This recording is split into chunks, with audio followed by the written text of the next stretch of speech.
Thank you, and I'm very glad to have all of you here today. One thing very special maybe to mention today is my birthday. Oh, yeah. So I turned 30, right? So 3 decades. In my background, people would not say that I have 30 years, but something like I have lost 30 years in what I will live. Like 30 years of my life are gone. It doesn't mean that I have it. I have already lost 30 years in what I will live, right? Sort of. That's how people understand it, right? So 30 years are gone in my life. I don't know what's going to come next. All right, this is Mor. I'm doing a PhD in teacher ed. I'm from Senegal, international student. And this is my first year. So I just finished a master's in African studies in the summer.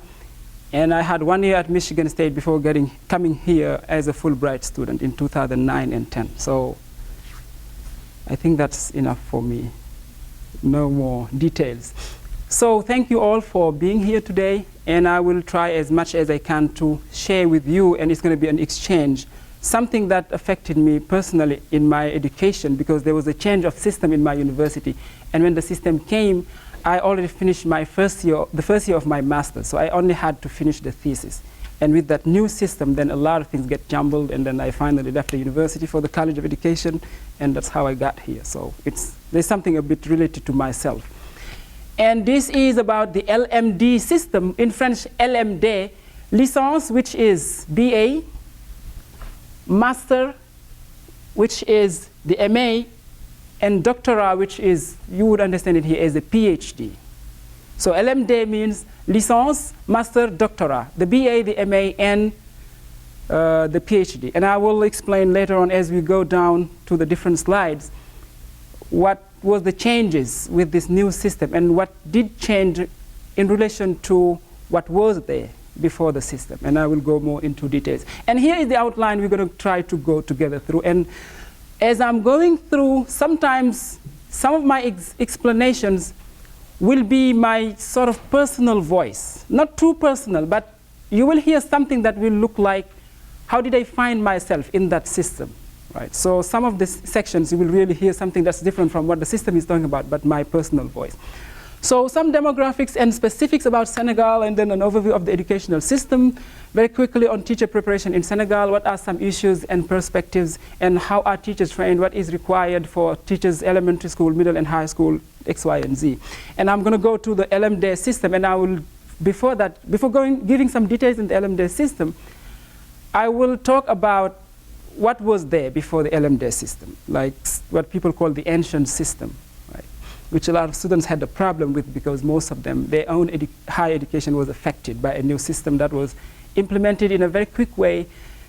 A lot of selection, and a lot of people get out of college and went to find something else. And I will see some of the issues that are related to the implementation, right? So we are ready to go, and we are all fired up. So here is Senegal, a tiny small country in the western part of Africa on the Atlantic Ocean, 5 hours to 6 of flight if you have a direct flight from Chicago.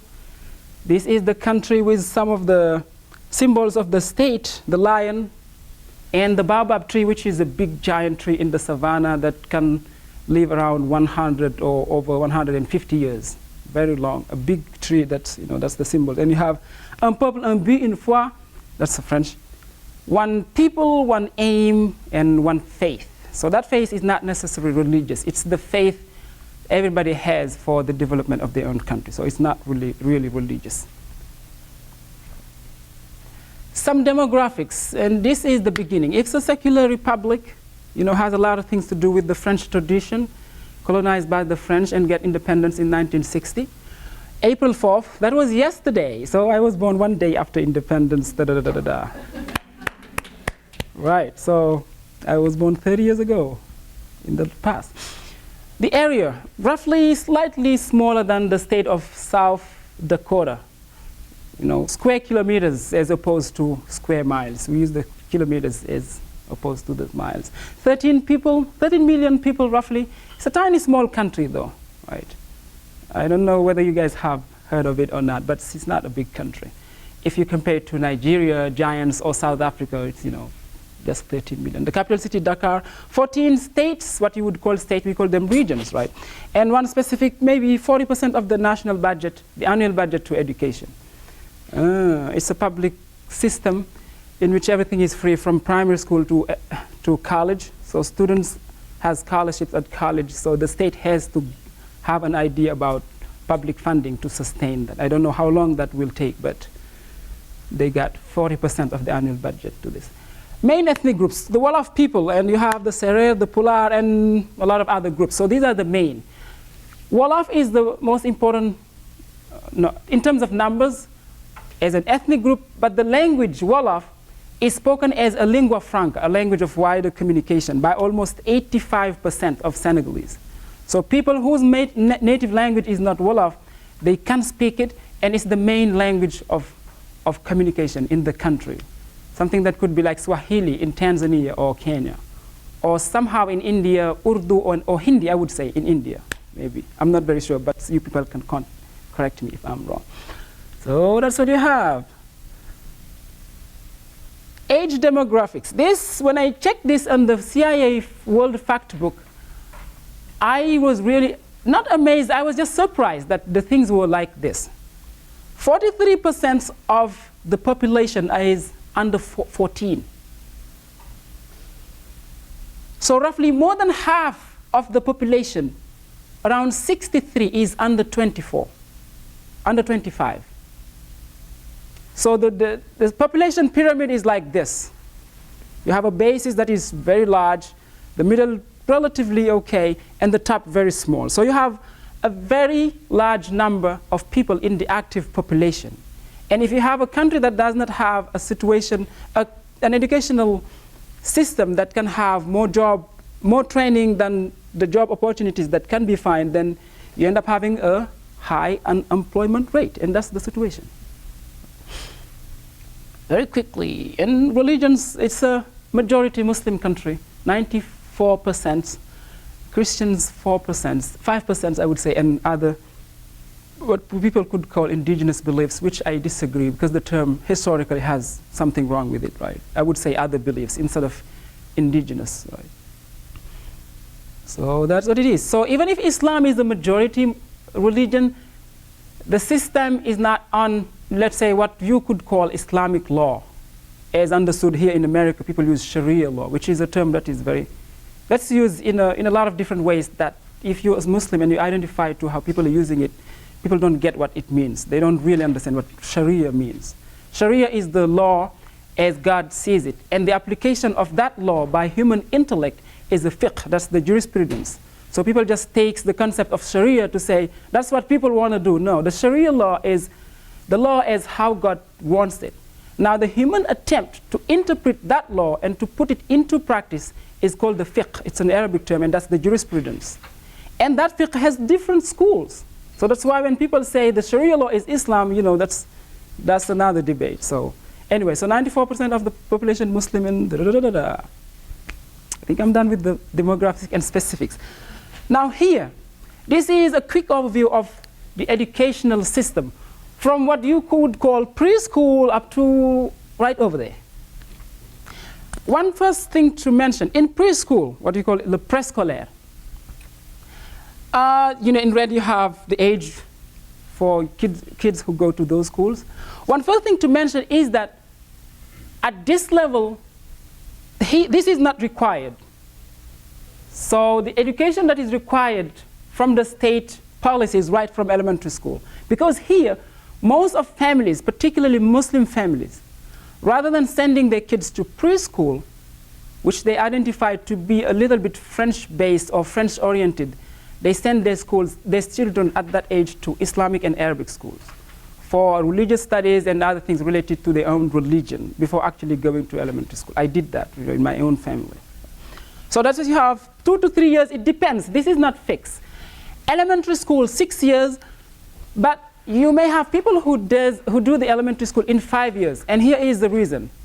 Usually teachers, they keep track of the evolution of their students. If at the 5th year of elementary school, you think that the child is as smart, as ready enough to even compete in the last year of elementary school, even if they're not yet there, you take them to the exit exam for elementary school. If they succeed, they're gonna gain 1 year. They're gonna go directly to middle school. They're not gonna do the last year of elementary school. So here, it can be 5 sometimes. So that's you have elementary school. That's the college. It's not college, college, and that's the. It would correspond here to middle school. That's 4 years in total. And from each cycle, when you move from one cycle to another, you have an exit exam. And these exit exams, professors or teachers design these exams. You have a national board of examinations and everything. They send requests to teachers all over the country, and teachers design examinations based on whatever the national curriculum is and what they think is necessary to be tested, to have children tested on.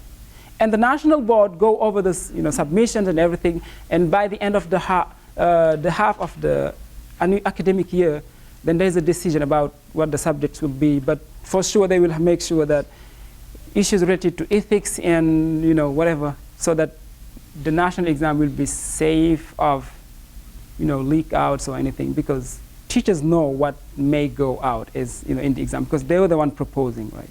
And the national board has to decide. So after college, you have another exit exam. Then you go to high school, the lycée, 3 years.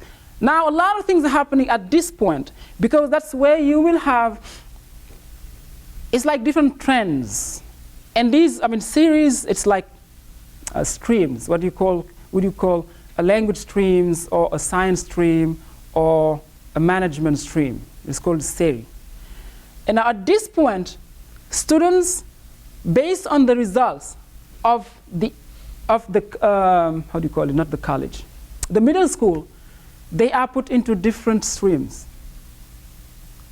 But you have the choice. If you don't want to go to one stream, you can choose another one, which was my case. I was put in a science stream and I didn't like it. I wanted to go for an L stream, which is language, history, philosophy, a lot of other things, right? Between L streams and S streams, you pretty much have the same subjects, but the coefficient of the subjects are different. Math, physics, and chemistry have a higher coefficients for science students, but that coefficient will be lower for L streams, because they focus more on history, philosophy, languages, and different maybe varieties of arts. And for this is the G is for management. It's the French term for management, gestion. This one is a little bit specific because there is something related to private education.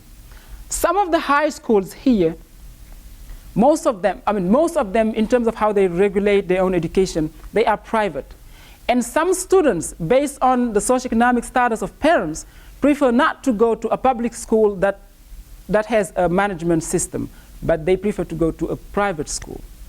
So there's something a little bit different on there. And after that, whatever you do in college has a significant relationship with this.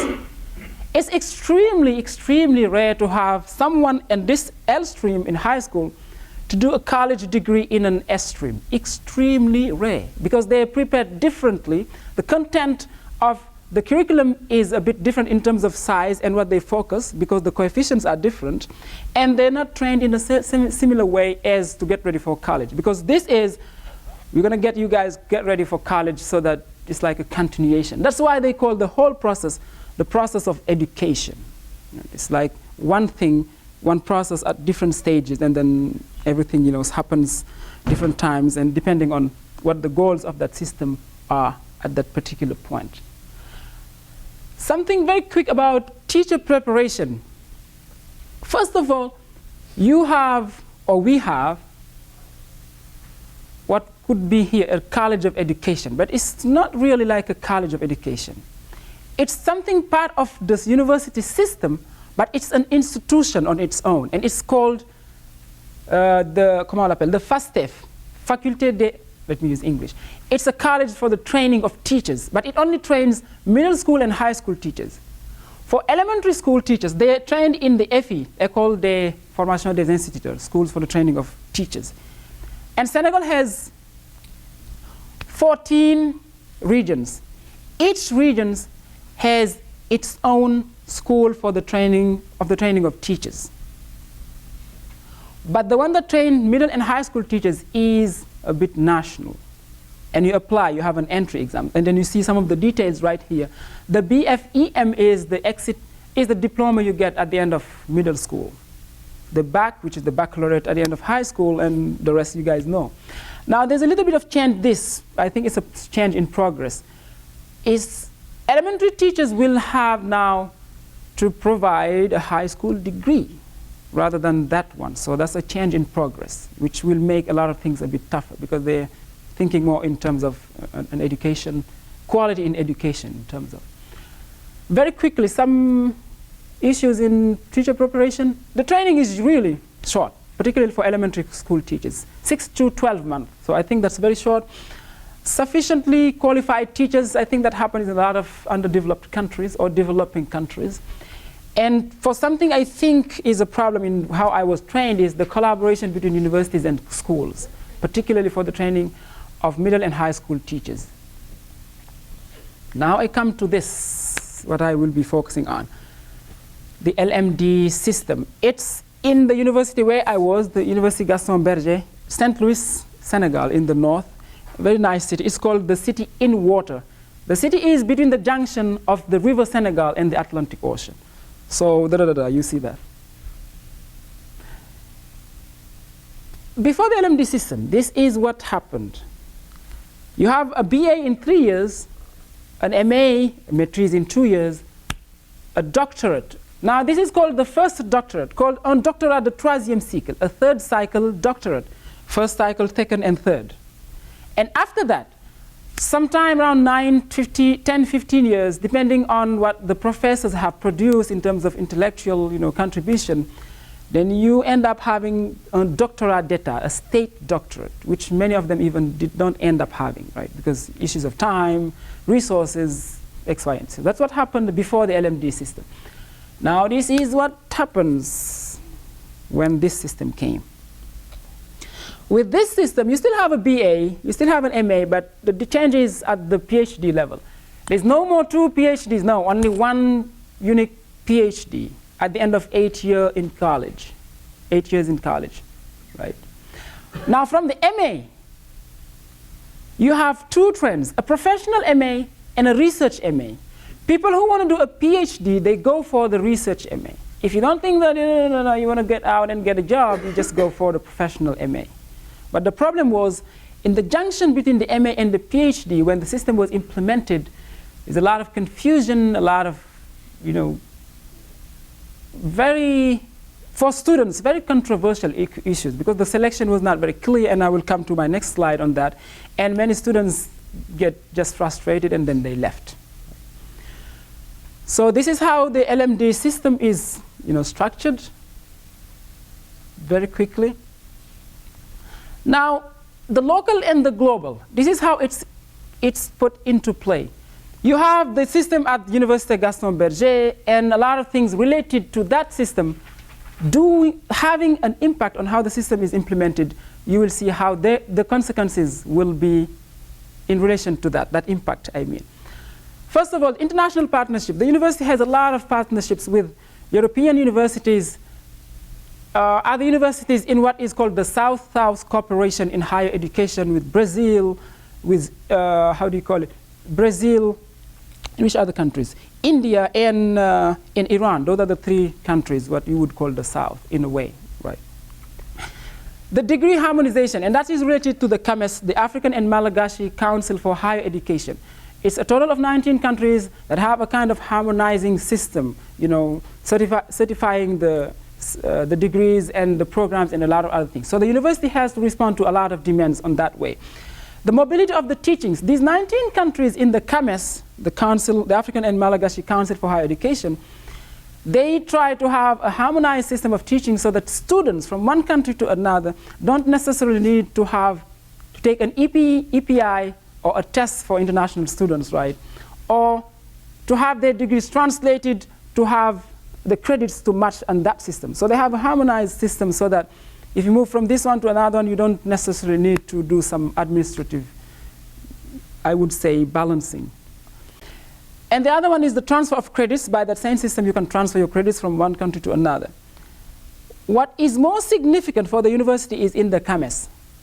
And this is how it's played. The African and Malagasy Council for Higher Education is in total 19 countries, created in 1968, and officially started doing a lot of the job that it was required to do in 1972, right?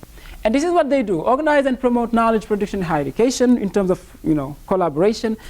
And universities, if they have new programs, they submit a proposal for and then you go to a process, and then at the end. And the harmonization that I have talked about, I think, a while ago. And they are the one who started the LMD system in 2007.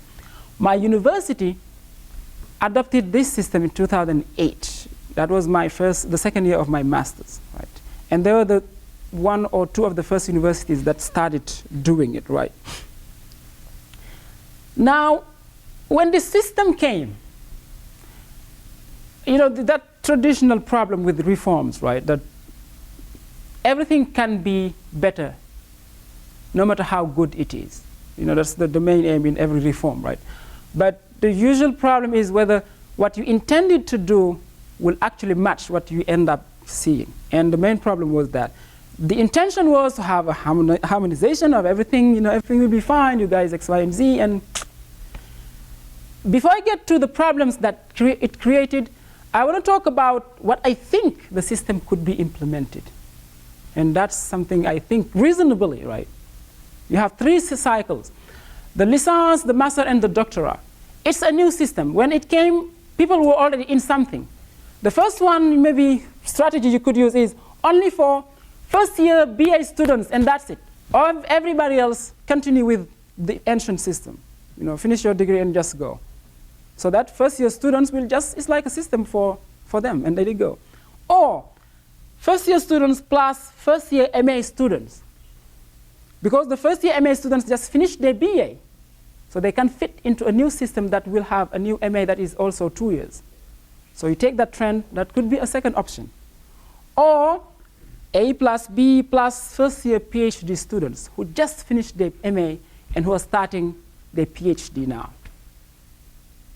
We could have many options, but these are 3 options that I think.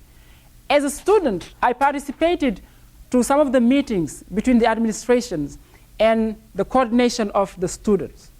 And I still remember some of the sentences that the teachers said, like, "Nous allons démarrer avec ceux qui sont prêts." We will start with those who are ready. That's the first thing they said. And later on they say, basculement intégral or complet, like complete shifting or switching. And then, right. So these are 3 options. I think it could be, not it should, but it could be. I'm just giving something based on how I was affected by the system. Now this is how it was implemented.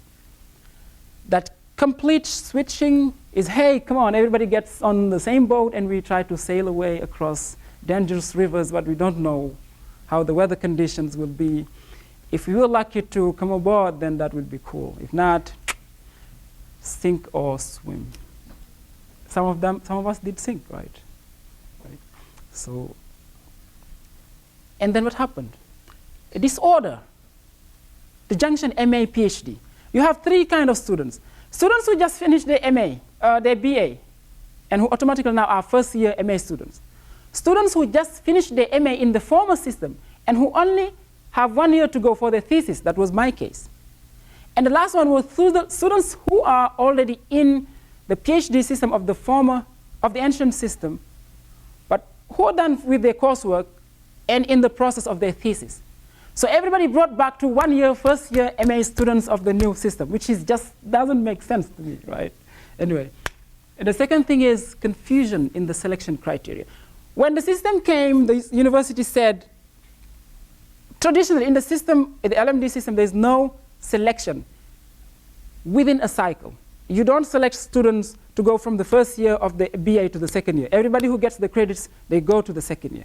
But from the BA to the MA, if you have everything, there should be a selection in the way it was implemented in Senegal. Like, you finish your BA, there will be a selection for who's going to go to an MA. So the selection was not clear, because they said in the beginning, no selection, whoever is not selected in the research master will go to the professional master. And later on, which is the third one now, a lot of people did not understand the motivations, why there was a change in the selection criteria. Because they said first, no selection. If you are not selected for the research master, you go directly to the professional master. And then later on they say, even if you were not selected for the research master, you have to apply again for the professional master. And there were three masters in the three professional masters. A master in community development, another one in tourism and affairs, and the last one in communication of professional organizations, right? And I applied to the communication of professional organizations, and they were not taken out. I was not selected, and that was my reason to leave college and go to apply for the College of Education for teacher training. And when I was there, I applied for a Fulbright scholarship. That's what got me to Michigan State before coming to Illinois. And so now, I just put this slide because I think a lot of things are still confusing for Senegalese students, and particularly those students in my own university which started it, right? And only arts and humanities, they started it. A lot of other colleges did not want to start because they didn't understand the whole thing about it. You know? So I think a lot of things are now just on standby, and I think, finish with this. Maybe if you go through the questions and answers, if there are some details I did not have time to go through, then with your questions, I will try to share and exchange with you. Thank you for paying attention. Well, that's the Wolof term that means thank you, jërëjëf. By the way, I'm teaching Wolof at the linguistics department. And by the way, today's more birthday. Yes, so 30 years. That's nice.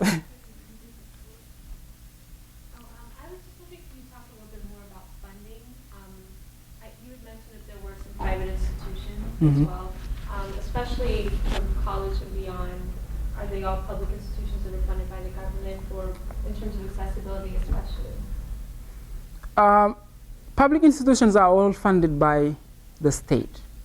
Private institutions have to follow some rules and regulations and recommendations from the public institution which is governed by the state. It's a very strong state top-down system. They have to go by some rules that are in setting up a school, but also their system is different because students pay, which is different from public institutions, which is free from primary to college level. Students, every student has a scholarship, and the students pay 1/5 of everything they buy at the university. You use it's called a social scholarship. You use it to buy some of your books, not all, to pay your room at the university, and to go to the restaurant of the university for lunch, dinner, and breakfast. And if the things cost $10, you have $2, you pay $2. If you're sick, you go to the hospital, the bill is $100. If you're a student, you pay $20. And that's the reason why I put at the beginning why the state provides 40% of its annual budget to education. They have to, otherwise they will not send it. It's not like a socialist system, it's a social-based system. You have most families in the country that could not afford it if you put education or funding opportunities in a certain way. So that's why I think they have to organize that a little bit. And because of that reason, sometimes they are very strict on private institutions because they want to pay attention to that social dimension. And that's the main thing that causes strikes from students. You know, students go on strike if the scholarships is paid late. Right? Or they say, usually it's paid from the 25th of the month or 26th, it depends. If it's paid on the 10th, you're going to hear them. So the government knows what is the implication of that social dimension, because most families can't afford it. You know, it's a socio-economic problem. So you have to have a system that organizes its own funding for that. I don't know how long it will stand. It has been there for a long time. I expect things to change, unfortunately. I mean, to how I see the things now. But I think one thing they need to pay attention is not to put education as a luxury, but as an opportunity for everybody, which they have been trying to do for 50 years of independence. If they lose it, they will have serious political consequences, I'm sure. So, thank you. Can I pronounce that? Jerejef. Oh, Jerejef. Thank you. That's thank you. I'm interested to see your own journey in the education. So, how would you, see yourself? Are you the average Senegal boy? Like everybody is like, speak fluently English, French, in addition to your own mother tongue.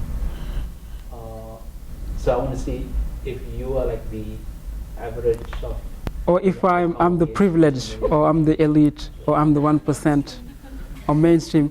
I think that's an interesting question. And well, first of all, I'm coming from a economically and financially underprivileged background.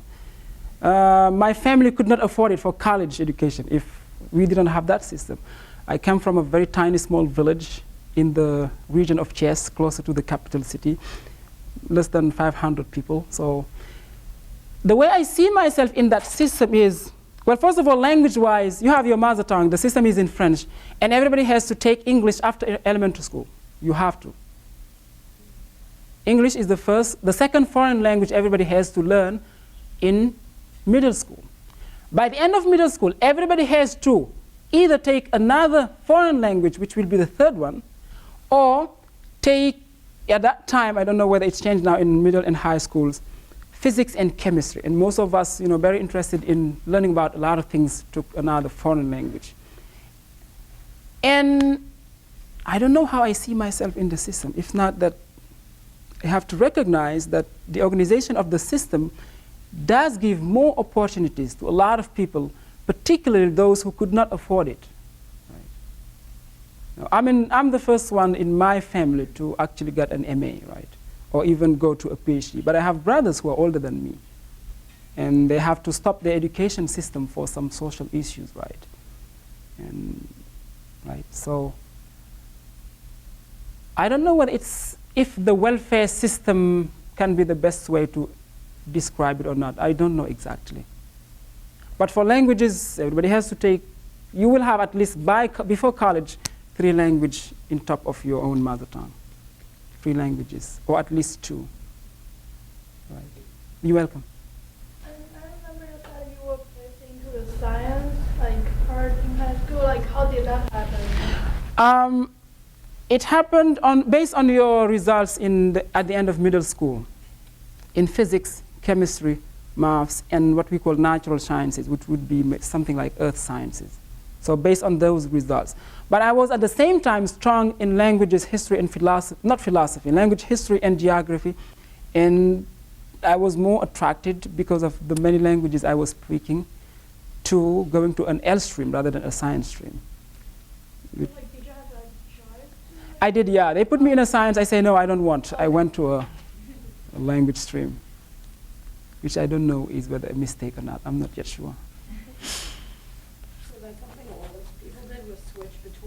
A lot of people don't do it because they don't put usually people in a stream that they're not strong, right?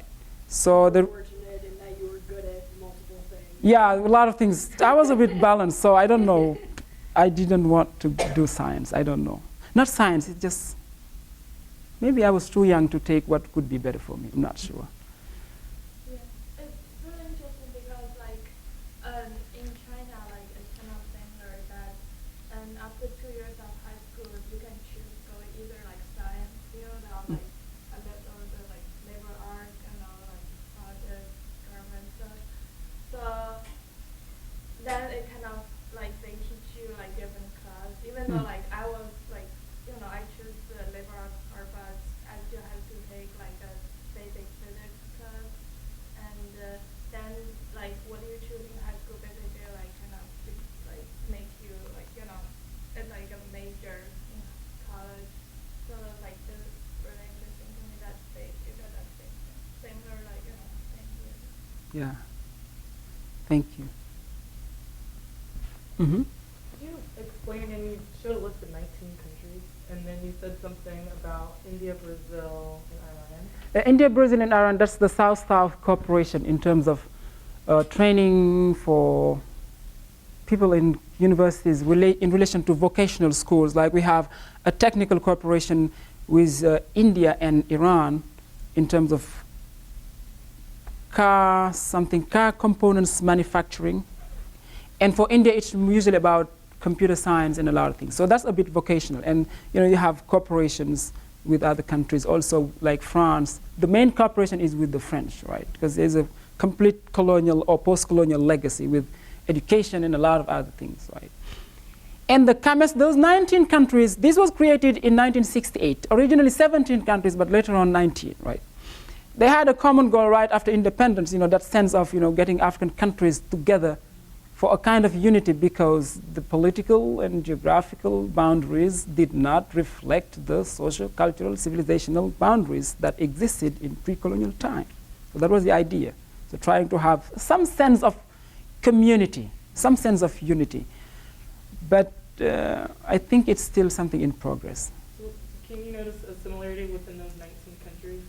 The similarity is not in maybe the content of the teaching, because the countries, first of all, have different languages. You have Lusophone countries, French and English-speaking countries.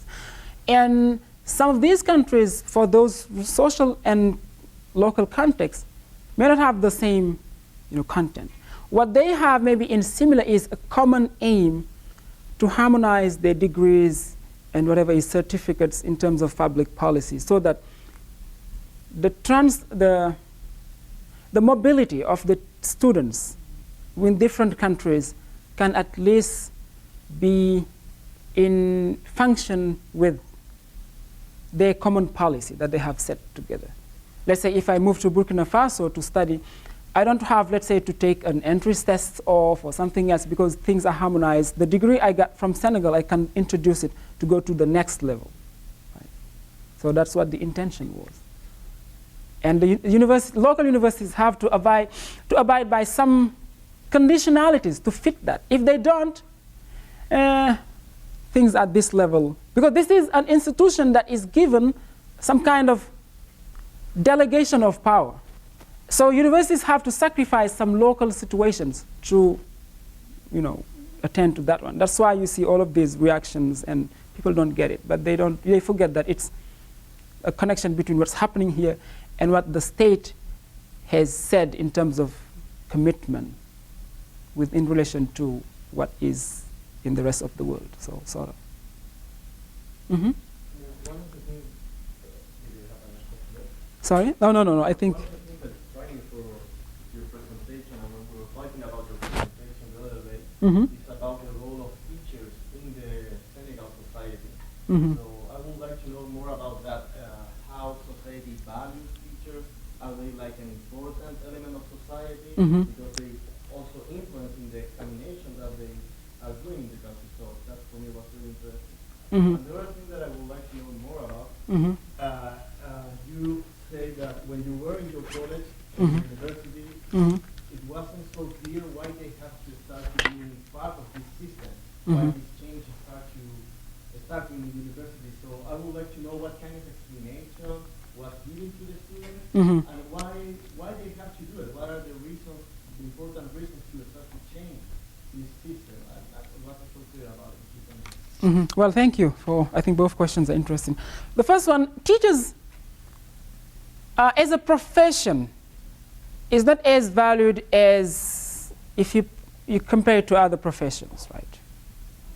And that's a drastic change, because sometimes in the past, there's nothing that could be more valuable than a teacher, because people thought of education as a continuation of the family. The role of teachers equals the role of parents. Giving your child to a teacher is like yourself, breeding a child, and that's why, some reaction of teachers, could not be controversial for parents. Like here, you hit a child. There, you behave with a child in a certain way. Say, okay, the child is a child of the community. If there's something is wrong, whoever fixes it, that's okay. Right? And that's a drastic change, because now teachers are not among the well-paid. They're always on strike, or often on strike for some conditions. The strength they have is maybe in organization of exams, how they make sure that the curriculum are implemented, and training or preparing students for a better educational system. They're doing their job, but the state is not really doing its job in terms of how they should be valued.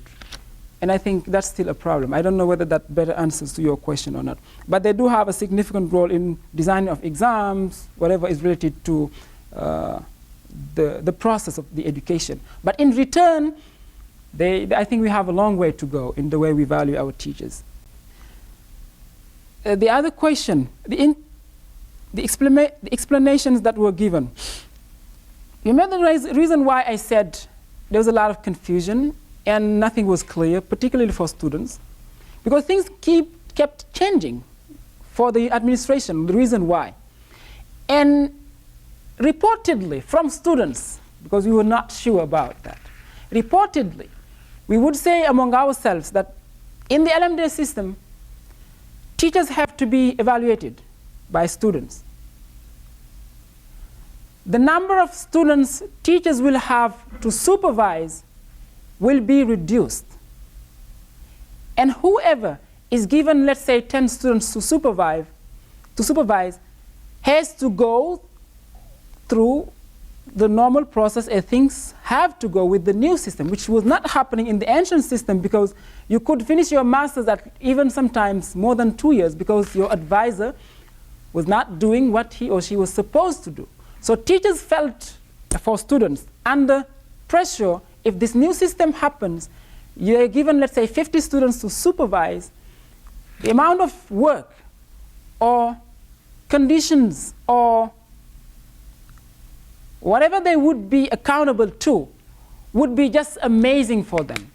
In the reason that having less people for this new system will end up giving less, maybe a less important amount of students to supervise, then in extension, they won't be having any problem in the way students will evaluate them. That was reportedly believed by students, but we were not sure about that condition. I think that's what I knew for this exactly. I mean, frankly speaking, because I just left when I was not selected, and at the time I was in the College of Education, and after my training, I did not start teaching because I got a scholarship for Michigan State, then I left. So maybe some other things did happen that I was not aware of. But the 1 year I was there, that's what actually students thought, which I said reportedly because we didn't see anything on paper that said that teachers don't want to be evaluated, they don't want to take more students. I know the time is almost up, but I really have a question. So you talk about the transformation of the system. How do you see it intersects with the economic system or economic situation in Senegal, or political, social change? You mean education is not an isolated system outside of, like in a vacuum. It's situated in a systematic, economic, or political, cultural context. So how do you see it intersects with the changes happening in Senegal? That's not an easy question. It's a big question. It is. It's very interesting, I think. I'm going to try to do this. Well, first of all, in terms of professional mobility, you have a system that usually trains people and try to make sure that there is a balance, or at least a correspondence, between job opportunities and the training. Now, with this new change, you have a lot of people who don't have a qualification if they're not selected, particularly if they're not selected for the professional masters they would do to qualify for certain jobs. And in addition to that, if people don't get a chance to go for research masters or at the end PhD, so you reduce the chances for people to go higher in the ladder in higher education, then many people would not qualify for some kind of jobs that would require that level. So the consequence would be, I think, social, because some jobs are related to payment, right? The degree and what you get if you get that degree and you apply to a job. And the consequence is social because this is a rich or poor issue. You have a lot of families that don't make it. If then, among those students with the new system who cannot make it at that way, then you may take them back to what happens a bit earlier in the post-independence era, which is families can't make it, so the system is very poor. People don't get a lot of training. If they're coming from different families, then I would expect their incomes or socioeconomic incomes not to be very important in a certain way, and then the government's aim to reduce poverty or at least provide opportunities for most people will not be achieved. I think that connection would be a bit social and economic. I'm not sure whether I really did answer your question, because it's not an easy question. Oh, thank you.